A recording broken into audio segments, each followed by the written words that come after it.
the tampering period beginning. Now we have officially clocked in the new league year with free agency opening today. So, what that means is nothing. It doesn't really mean anything, but we have a lot more deals and news alerts to get through. So, first up, let's go through some of the ones that I had to rush through towards the end of the last video.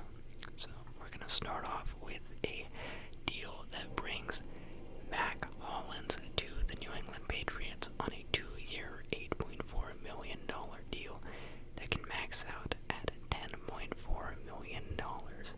Now, there's two things that I've seen about this deal. One, obviously, lots of negativity in regards to the Patriots signing a wide receiver that is, once again, not up to the wide receiver one cusp, or wide receiver one type threat. The second thing that I see is a lot of disappointed Buffalo Bills fans. This guy is one who was assigned to the roster last year, turned a lot of heads because of his wacky nature. I mean, he's been in the league for a long time with the Falcons, with the Raiders. We've seen him walk around, practice barefoot, talk about how he only eats with his hands. He's definitely known for his different nature, but there's no denying that he stepped up in the playoffs. I think it was in the game against the Chiefs. He had this crazy one-handed touchdown grab on a defensive pass interference call. He can make plays. He was surprisingly much larger of a factor for the Bills than I was expecting in not only their playoff run or their game against the Chiefs, just in their season as a whole. So, first up, I am kind of surprised that they let him walk. Now, as for the Patriots side of things, this isn't a move that moves the needle per se. I wouldn't consider this getting Drake May the sort of help that he needs. I don't dislike Mac Hollins. I think what he did last year was impressive, but I do think this is very much in the category of moves that the Patriots have made year in and year out that make fans mad. So now, everything that they've done in free agency thus far, besides this, I think is a positive. I don't think that this is even a bad move. It just can't be the only wide receiver move, in my opinion. In an ideal world, we go out and we sign one more wide receiver of the available options. I will say I don't love all of them. In my ideal world, the Patriots managed to get probably an older guy, someone like Cooper Kupp or even a Keenan Allen, on a 2-year, $30 million deal. That is my ideal, my fantasy, if you could have it. Someone who is on the older side that can still somewhat produce. Maybe not at the level that they once could, but can bring veteran leadership to this young and inexperienced wide receiver locker room, and maybe they can make some plays still. I know Cooper Kupp, when he's on the field, can make plays for the Rams in the last couple years, and Keenan Allen is 1 year removed from a fantastic year with Justin Herbert, and last year, I can't even say that it's necessarily all his fault that his production was down, considering they drafted Rome Odunze and they had Shane Waldron as their OC, and then Caleb Williams had no O-line to really throw the ball. But even then, Keenan Allen had some fantastic games. So, if we could land one of those two guys, I don't mind. I think that Mac Hollins, he's kind of like last year's KJ Osborne grab. Like it's a move. I'm not gonna hate on it, but it's a move. Now, next up, we move into another move that we saw towards the end of the last video, and this is the Dallas Cowboys signing Javonte Williams to a 1-year, $3 million deal. This reminds me of a post that I saw saying that the Cowboys, since maybe 2018, maybe 2016, they haven't signed a free agent to a deal worth more than $6 million a year. And that was since like Greg Hardy's $11 million a year contract. And that is crazy. I've never seen anything like that. If that is a true single-handedly. Well, I mean, they did do really well in that stretch from 1 year to another. There are definitely times where they're really good, but that is some serious penny pinching. Now, as far as this move in particular, I'm not a huge fan. I think that when you take a look at last year's Cowboys backfield, there were two guys there. One pretty unimpressive in Ezekiel Elliott. He already was kind of washed up when they got rid of him. The Patriots got him. He was decent as a receiving back for them, and then the Cowboys took him back. But he's definitely a shell of the player he once used to be. Then you had Rico Dowdle, who once he got more snaps, I think was a formidable running back for the Cowboys. I believe Rico Dowdle himself is a free agent, and so the Cowboys, seeing their running back room needs, they make a lateral or even a worse move by getting Javonte Williams.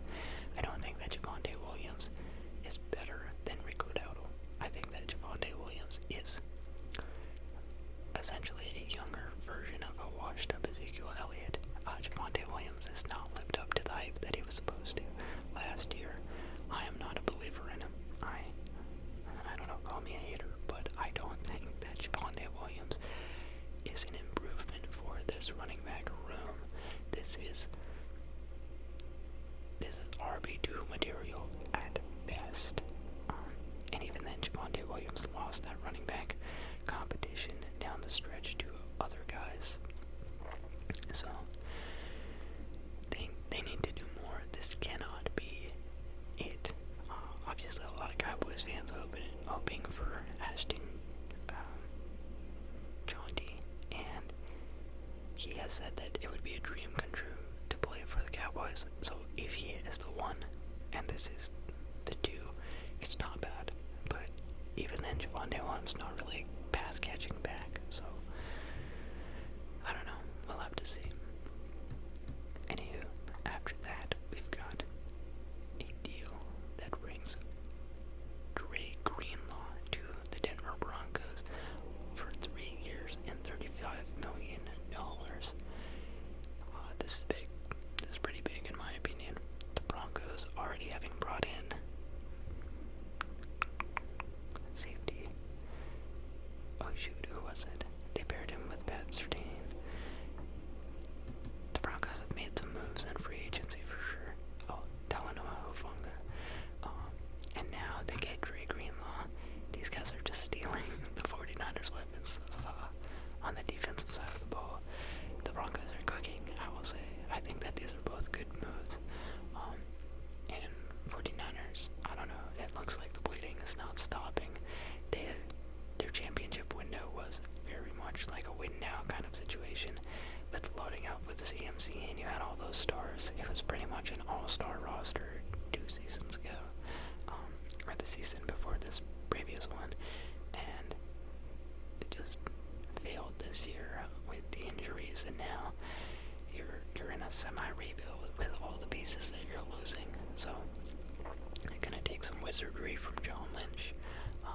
And as for the Broncos, they are looking to build on Bo Nix's freshman year success, and I think that they're doing a pretty good job. All right, after that, I believe this is our first new deal that I have not talked about at all since Monday. This is going to be the New Orleans Saints re-signing defensive end Chase Young to a 3-year, $51 million deal worth up to $57 million. Chase Young, drafted by the Washington Commanders, I think at that point the Redskins, but the Commanders, then getting moved to the 49ers.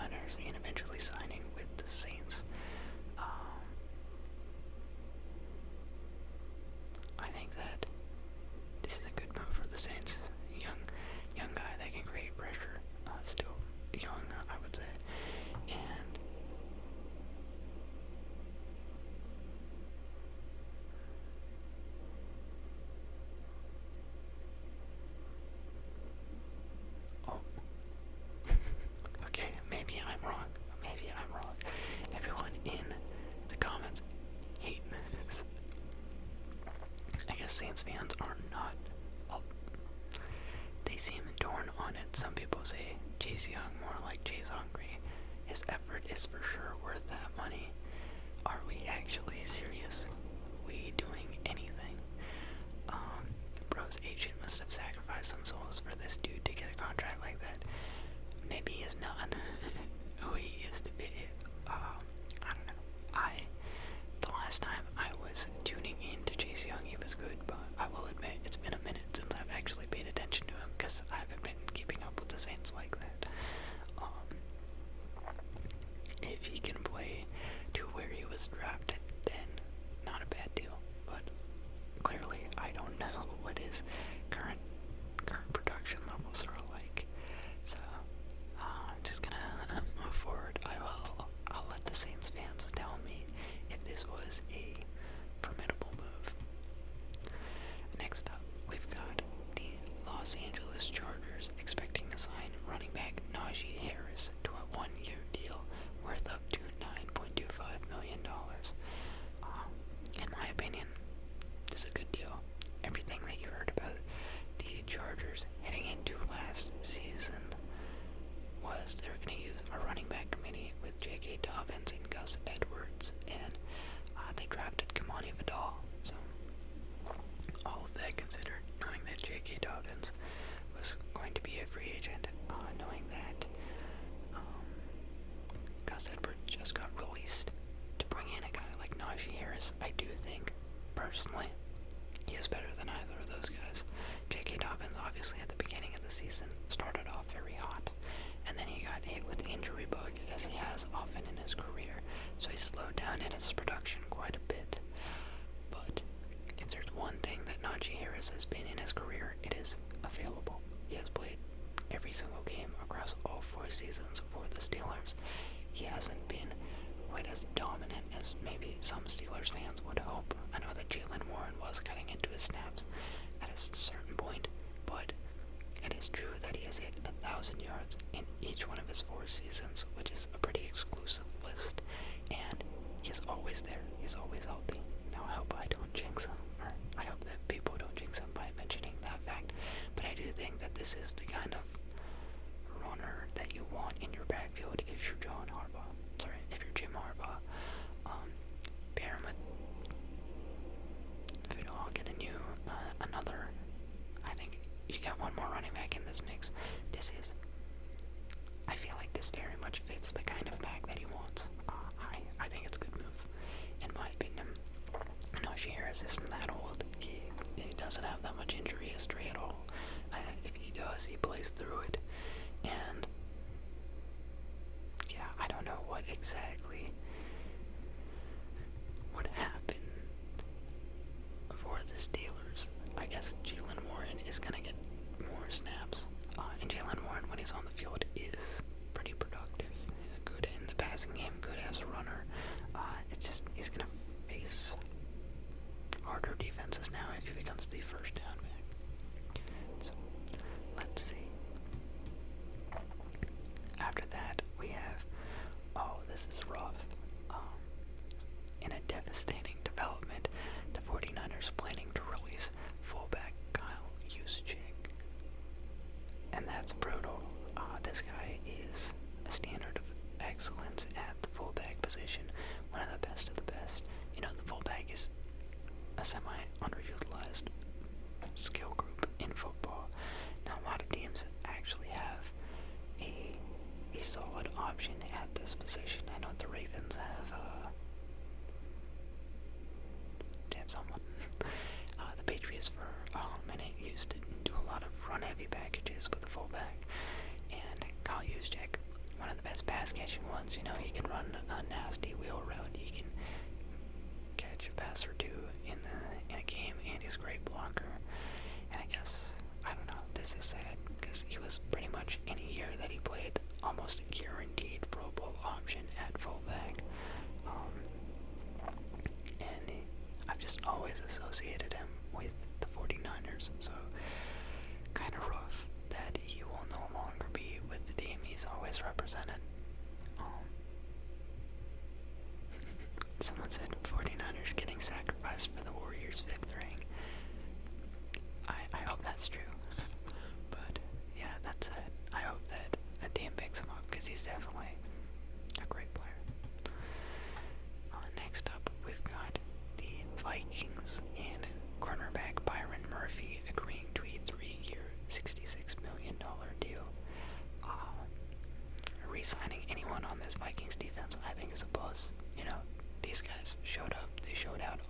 last season. Their defense was way better than I thought it was going to be on both sides of the ball. They were just extremely productive.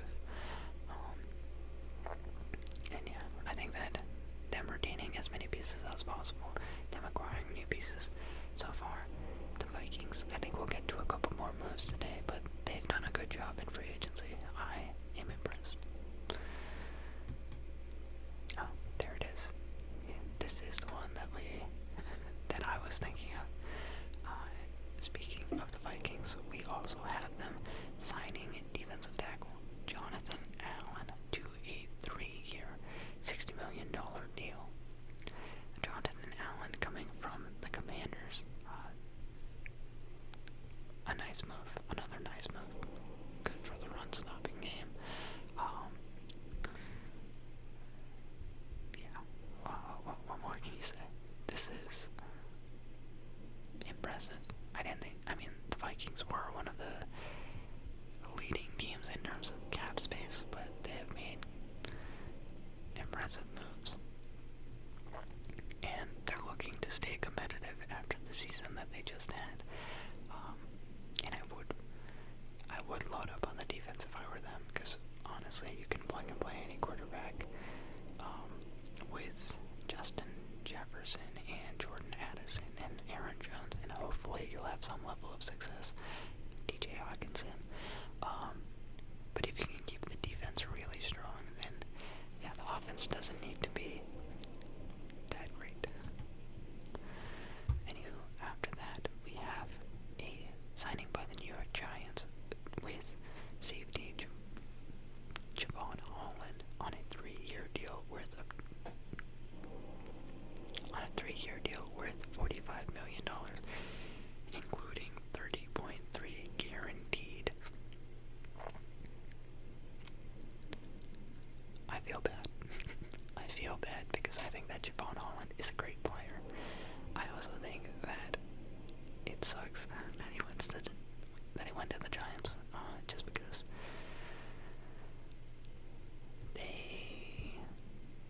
I don't foresee them being good. When they got Brian Burns last year, that was obviously a big move that they were able to pull off, but it amounted to nothing. And I feel like this is another one of those things where Javon Holland is going from like a fringe playoff team to absolutely no shot at the playoffs for the bag. So congrats on Javon Holland getting a bag. Congrats to the Giants for pulling this deal off. But I do feel bad for his career. Anyway, next up we have a trade between the Eagles and the Texans. The Eagles are trading safety C.J. Gardner-Johnson to the Houston Texans in exchange for Kenyon Green. The Eagles will receive a 2026 fifth-round pick, and the Texans will get a 2026 sixth-rounder. Sorry, my chair.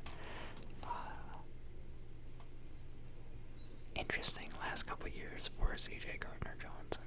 He was on the Eagles, on that good Eagles team. Then he went to the Lions and kind of tried to change the culture there, build up the culture as they got really good. Then went back to the Eagles and switched up on the Lions. And now he is out of Philadelphia after they won.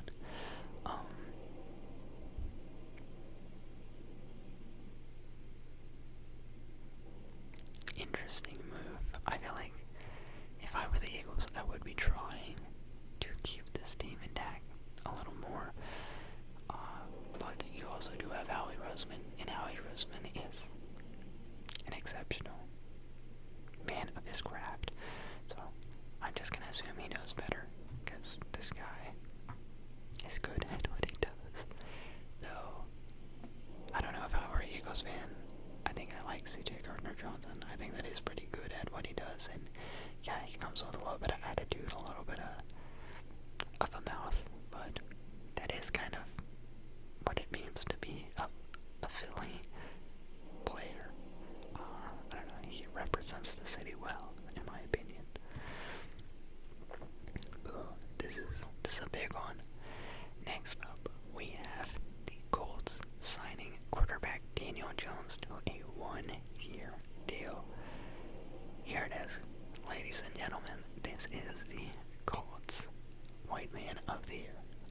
preseason, we see the Colts go out and sign some washed-up old white quarterback.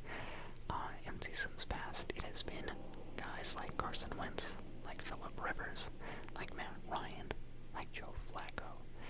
And finally, in a year where I personally thought it might be Aaron Rodgers, they actually go with Daniel Jones, a younger version of the same series that they've been pulling at. And reports are thus far that they're not looking to trade Anthony Richardson, because why would you? That doesn't make any sense. But they are going to be having a quarterback competition. And let me say it politely, if Anthony Richardson cannot beat Daniel Jones in the quarterback competition for the starting job, they are cooked. they are cooked for the foreseeable future. This quarterback cycle will never end, because my God, that is unimaginable. He cannot be that unplayable. Most likely what happens, they just use it as motivation. AR develops a bit. Both of these are pretty mobile guys. But yeah, he's not really like the kind of vet I don't know. On one hand, like, there's no controversy here. I feel like there's not going to be a single person who wants Danny Dimes in the game over Anthony Richardson. They're all going to be like, please leave him on the bench and give AR all the starts. If you do get a guy like Aaron Rodgers, then you delay the development of AR further, because people are going to want Aaron Rodgers in the game. So, who knows? Anywho, after that, we have the Cowboys making another big splash. They are finalizing a 3-year, $18 million deal with wide receiver slash return specialist Kevontae Turpin, making him the NFL's highest paid special teamer. I don't think there's anything wrong with this move. Kevontae Turpin, I saw his name pop up from time to time. He's a good player. He can make plays.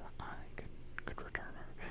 And yeah, him and Dolbert, I feel like both of those guys, when they're called upon, they can do well. Yeah, there's not really too much of a problem with the Cowboys in the receiver room like that. I feel like CD, Dolbert, they have another guy. All of them are fine. Their running back situation is kind of bad though, so they want to address that. We'll see if they do. So next up we have the New Orleans Saints signing safety Justin Reed to a 3-year, $31.5 million deal with $22.5 million guaranteed. It's a funny trajectory, his career. You're getting a good player, the Saints are, and it's him and Honey Badger back together, going from the Texans to the Chiefs to the Saints eventually. These guys reunited once again. It's a duo that works. As for the Chiefs, I wonder if how much this hurts them. They'll probably find a way to bounce back from it somehow, but overall, good pickup for the Saints. Next, we have, this is kind of funny, the Arizona Cardinals expecting to sign quarterback Jacoby Brissett.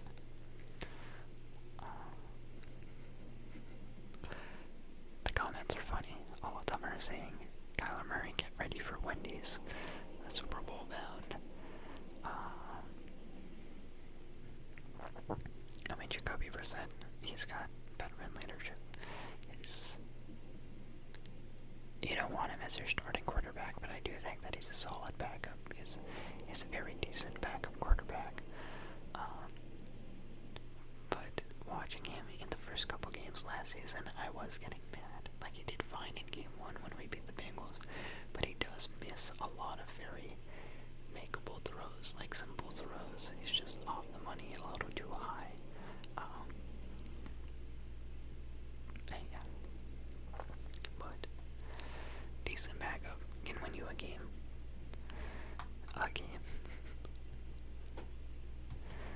Next up, we've got the Baltimore Ravens expecting to sign wide receiver DeAndre Hopkins to a 1-year, $6 million deal. Sorry, I keep laughing because it's, in the comments someone put a gif of Kevin Garnett on the Nets. D-Hop. And this is the pipeline. You know, the pipeline is you are a star name, you have a great career, and then you somehow end up as Lamar Jackson's wide receiver 2 or 3 in your final years. We saw it with like Des Bryant, we saw it with Odell. Now we're gonna see it with DeAndre Hopkins. They don't like getting him like good, active wide receivers. Now obviously, if you ask DeAndre Hopkins, that's not the case. He's still in the prime of his career. But I think we saw that this guy doesn't really have it like that anymore. I think it's 32, 33. Maybe I'm wrong. Maybe he can still have a good game here and there. I did have him in fantasy last year, and he was playable for some time. But this is not the same D-Hop that we've seen in years prior. Luckily, I don't think it really matters. Lamar with another MVP-esque season last season, his best year ever as a passer. With Zay Jones, I'd say likely. The other hodgepodge of guys that they have, Rashad Bateman, Dustin Duvernay, he'll do just fine. So I still see it as a plus for the Ravens, but it is kind of funny that they always go for like the oldest wide receiver in the free agency period. Anywho, after that, we've got a very interesting signing. The Buffalo Bills will be signing defensive end Joey Bosa to a 1-year, $12.6 million deal. Big move for the Bills. You know, getting a player that was once worth a lot of money. If he can just return to the level of play he was at a couple seasons ago, this is a steal. This is a good 1-year deal. Now, the funny thing about this is no one's even talking about the addition this is to Buffalo. Buffalo having not that much cap space to work with, they get him for 1 year. I think that this is very nice for them. Everyone is talking about how the 49ers did not land him. And really the only ties he has to the 49ers, well, not the only, it's a pretty big one, but it's the fact that his younger brother Nick Bosa plays there. But there was no evidence that the 49ers were actually going to go get him. So you have all these sad 49ers fans in the comments, and yeah.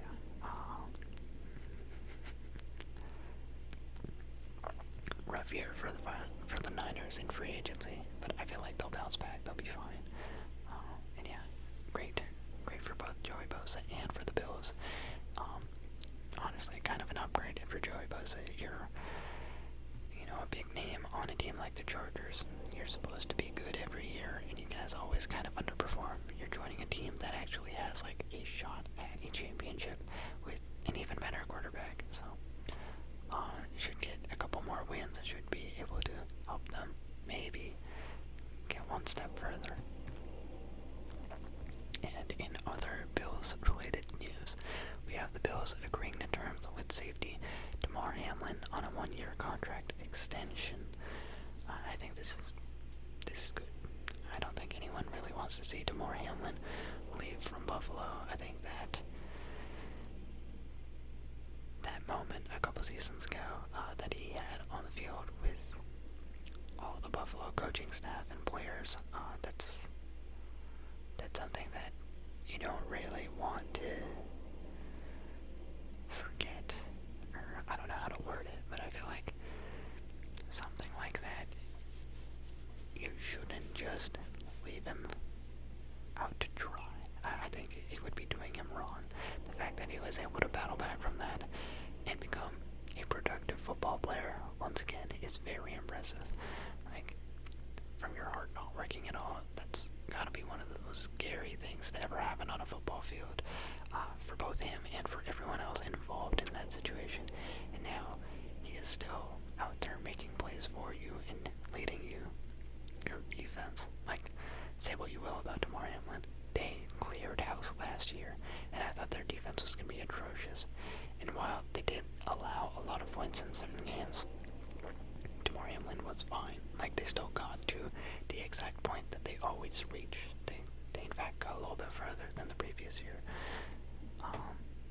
So I think that is good. I think it's a good move. But yeah. Next up, in today's biggest news, we have the Los Angeles Rams releasing Cooper Kupp. This was announced a couple days ago that if the Rams couldn't materialize a trade, then Cooper Kupp would be released, and it seems like nothing was able to happen. So, wow. Sorry, someone that follows the Instagram account that I'm on is talking about him being a Patriot. I agree. I think Cooper Kupp, if he wanted to come to New England, he wants to come to Foxborough, I think it would be pretty cool. And yeah, the Rams probably not feeling too bad about this loss now that they've signed Devontae Adams. So they have the replacement primed and ready. Cooper Kupp, I think, is the ultimate loser in this situation. It's the team that he really made a name for himself in.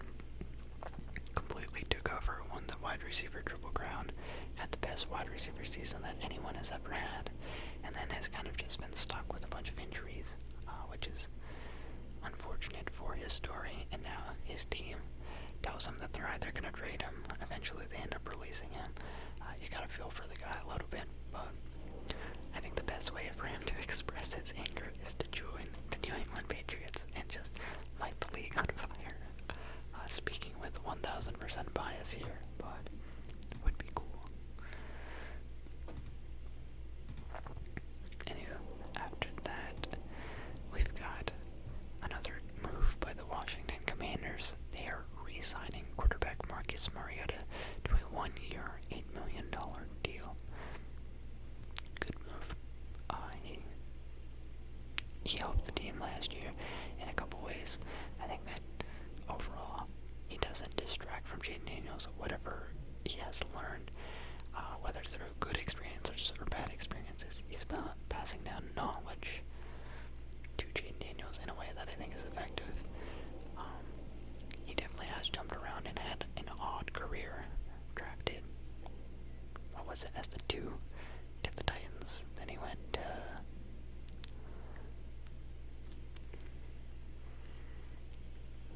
I don't know, he bounced around quite a bit, but I know he was on the Falcons for a little bit, then he was on the Raiders for a little bit, then he was on the Eagles for a bit.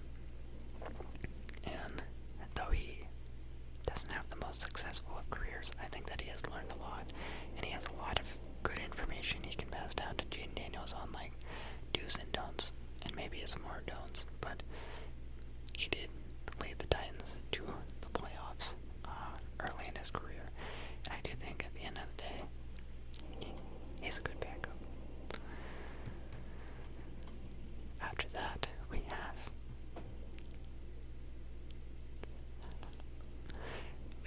a move by the Cowboys. The Cowboys are trading for cornerback Kaiir Elam.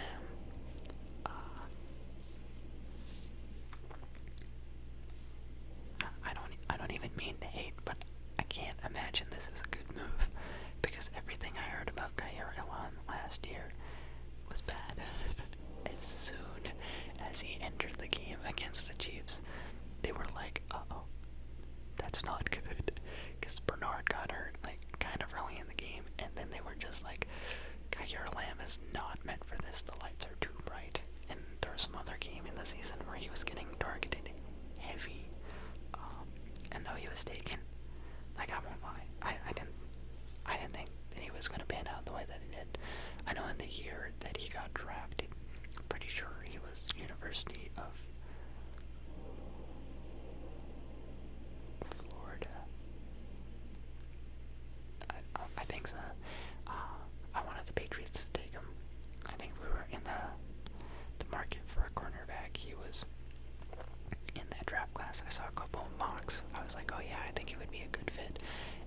almost took him, and I was like, ah, dang, they got a good one. And then to see how the narrative around him has changed, I have realized maybe I was wrong. Maybe the Patriots are lucky they didn't get him. But now for the Cowboys to be trading for him, what are you doing, guys? Maybe they think they can fix him. I mean, cornerbacks tend to do well for the Cowboys, so maybe they have a little bit of a guru, but this isn't a guy I would expect anyone to trade for. Anyway, next up we have the Minnesota Vikings signing Javon Hargrave on a 2-year, $30 million deal. Dude, they start coming and they don't stop coming. It is rough. 49ers are in shambles, and the Vikings just keep going. They are having a mighty impressive offseason. Yeah, they, once again, not going to have to do a lot offensively. Just the defense looks solid. And, yeah, poor 49ers fans. Anywho, after that, we have quite an interesting move. Tight end Evan Engram signing a 2-year deal with the Denver Broncos. I like this move a lot, actually. I do think that this is a big question mark on their offense with Bo Nix and everyone else involved. Running back room is obviously they have a big role with Javonte Williams leaving. I'm sure that they're going to fill it with someone. Defensively, they're doing good things. They just signed a tight end. I think that their wide receiver core, they have Cortland Sutton, they have Mims, they got, I want to say they got one other guy that's pretty solid. But if you can get a go to running back and maybe like one offensive lineman, holy moly, great work thus far in free agency. Yeah, I have to tip my hat to the Broncos. I thought that they might be a team that slips. Maybe we see a Bo Nix sophomore slump and something like that. Maybe we see them slip out of the playoff picture, but these are very reassuring moves. I might have to reconsider. Anywho, after that, we have the cornerback Darius Slay agreeing to terms with the Steelers on a 1-year, $10 million fully guaranteed deal.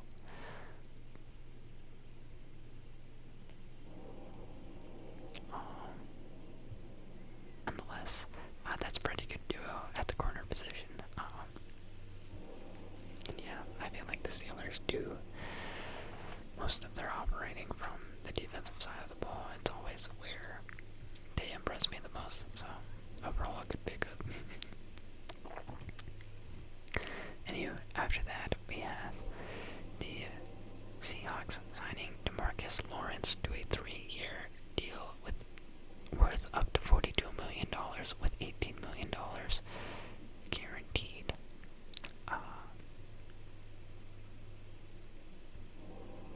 Yikes. And not yikes for the Seahawks. Good move for the Seahawks, but the Cowboys losing another free agent that they probably weren't willing to pay enough. I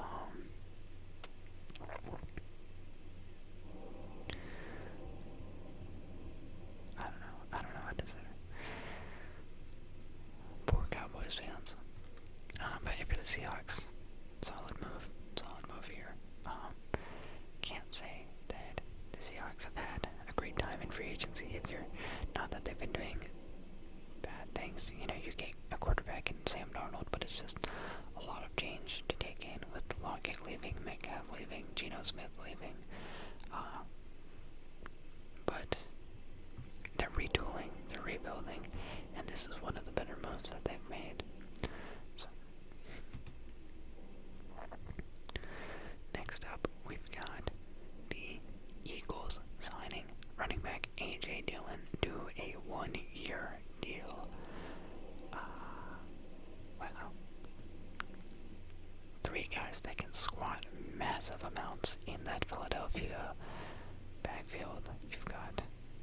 Saquon Barkley, A.J. Dillon, and Jalen Hurts, the tush push is gonna go crazy. My oh my. A.J. Dillon, I think everyone knew he was gonna walk. The Green Bay Packers had no intention of bringing him back, but they end up in Philly. Mamma mia. I'm definitely missing a deal. This can't be everything. That's the last one that I have saved, but I know there was at least one more that occurred that I don't have here. I'm pretty sure Kenneth Gainwell signed with someone.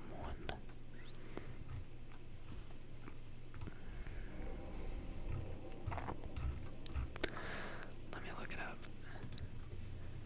NFL free agency.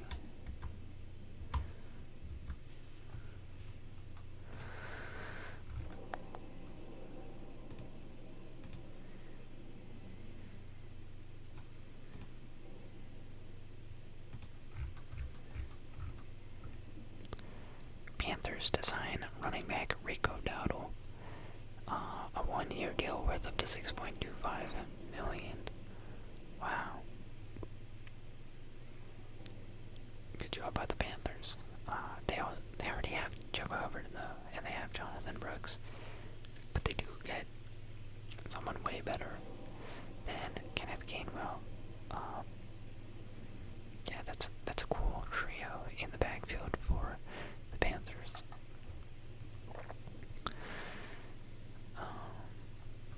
We have the Jets releasing C.J. Mosley.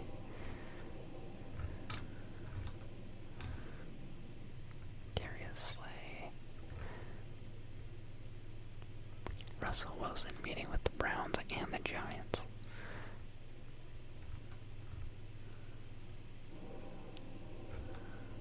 We have the full details of the Bills trade.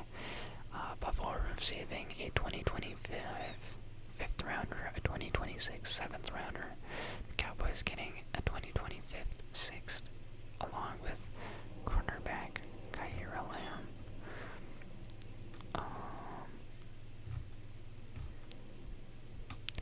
Marquez Valdez-Scantling signing with the Seahawks on a one-year deal worth up to $5.5 million.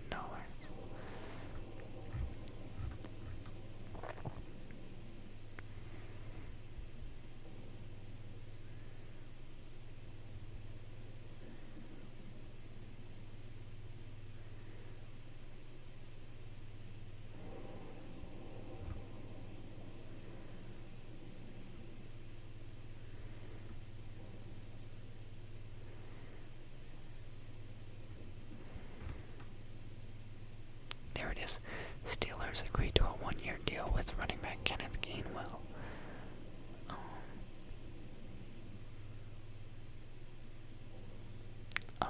I was thinking Miles Sanders. Okay. that's not what I thought happened. Anywho, it's okay. Kenneth Gainwell going to the Steelers, so you get Jalen Warren and Kenneth Gainwell, no more Najee Harris. The Eagles, they lose Gainwell, but I think that's more than fine if you pick up A.J. Dillon. Yeah. Okay, what else? I think there was like one more semi-noteworthy thing that happened. 49ers land Demarcus Robinson.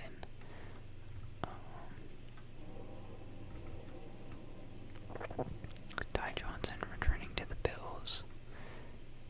This one. The Dolphins are signing wide receiver Nick Westbrook-Ikhine to a 2-year, $6.5 million deal with $3.2 guaranteed. With how often he got into the end zone, that's kind of cool. That it's that little, but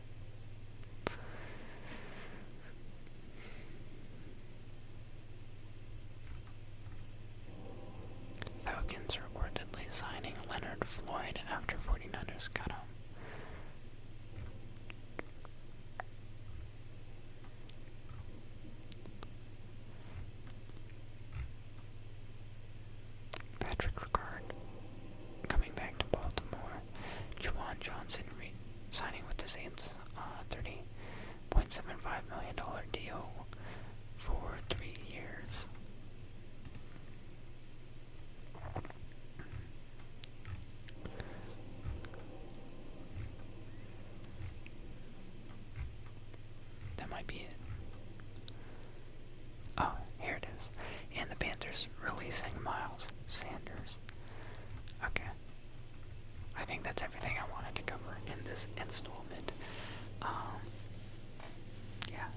much different from this video from the last. I'll probably do one more to wrap up all the news this week on Friday. I'm sure that we're going to see more big acquisitions and releases and developments. Still have a couple quarterbacks in the market like Russell Wilson and Aaron Rodgers to determine their new homes. You've got a couple wide receivers in the market that people have been keeping their eyes on, like Amari Cooper and Cooper Kupp. And then, I don't know, I think a lot of the big names on the top 100 have been taken. Maybe that's what I'll do Friday. I will give you the updates, and then I'll go through the list of the top 100 people and who is still left on them as per NFL Network. But yeah, that's all for today. So thank you for watching. If you enjoy content like this, feel free to like, comment, and subscribe. I'll be putting out more videos as the weeks progress. And yeah, thanks for watching, and I will see you next time.